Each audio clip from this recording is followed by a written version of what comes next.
မြန်မာနိုင်ငံအလယ်ပိုင်းရဲ့အချက်ချာကျတဲ့နေရာမှာတည်ရှိနေတဲ့ကေတုမတီတောင်ငူမြို့ဟာတာမန်မြို့တစ်မြို့ထက်ပိုပါတယ်။ဒါဟာမြန်မာသမိုင်းရဲ့အထွန်းတောက်ဆုံးရွှေခေတ်တစ်ခေတ်ကိုမွေးထုတ်ပေးခဲ့တဲ့ဘရင်တွေရဲ့အိမ်မက်တွေအကောင့်ထဲပေါ်ခဲ့တဲ့မြေဖြစ်ပါတယ်။တောင်ငူမြို့ရဲ့နေရန်ဟောင်းတွေဇေဒီပထိုးတွေနဲ့မြေပြင်အောက်ကနန်းတော်ရအကျွင်းကြံတွေဟာလွန်ခဲ့တဲ့ရာစုနှစ်ပေါင်းများစွာကကြီးကျယ်ခမ်းနားတဲ့ဇလန်းတွေကိုတိတ်တဆိတ်ပြောပြနေစေပါ။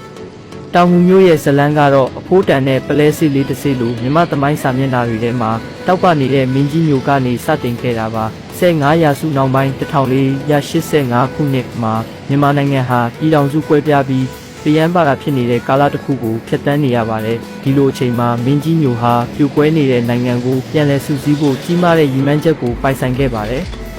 သူဟာပကူးရုံးမတောင်တန်းတွေရဲ့အရှိတ်တစ်တော်တွေဝိုင်းရံနေတဲ့စီးရီးအရာအချက်ချကြပြီးကုန်သွယ်ရေးလမ်းကြောင်းတွေနဲ့ချိတ်ဆက်နိုင်တဲ့နေရာတစ်ခုကိုရွေးချယ်ခဲ့ပါတယ်။ထိုနေရာမှာမြို့တစ်တစ်မြို့ကိုတည်ထောင်ခဲ့ပါတယ်။ဒါဟာရိုးရိုးမြို့တည်တာမဟုတ်ပဲပြိုကွဲနေတဲ့မြန်မာနိုင်ငံကိုပြန်လည်စုစည်းမဲ့ကြီးမားတဲ့အင်ပါယာကြီးတစ်ရပ်ကိုတည်ထောင်မဲ့အိမ်မက်ကြီးရဲ့အစဖြစ်ခဲ့ပါတယ်။မင်းကြီးမျိုးရဲ့အမွေနှစ်ကိုအခိုင်အမာဆုံးဆက်ခံခဲ့သူတွေကတော့သူ့ရဲ့သားတော်တပင်ရွှေထီးနဲ့မြေးတော်ဘရင်နောင်တို့ပဲဖြစ်ပါတယ်။တောင်ငူကနေစတင်ပြီးမြန်မာနိုင်ငံကိုတဖန်ပြန်လဲစုစည်းခဲ့ကြရုံသာမကအရှိတောင်အာရှဒေသမှာပါလွှမ်းမိုးနိုင်ခဲ့တဲ့ဒုတိယမြန်မာနိုင်ငံတော်ကြီးကိုတည်ထောင်ခဲ့ကြပါတယ်။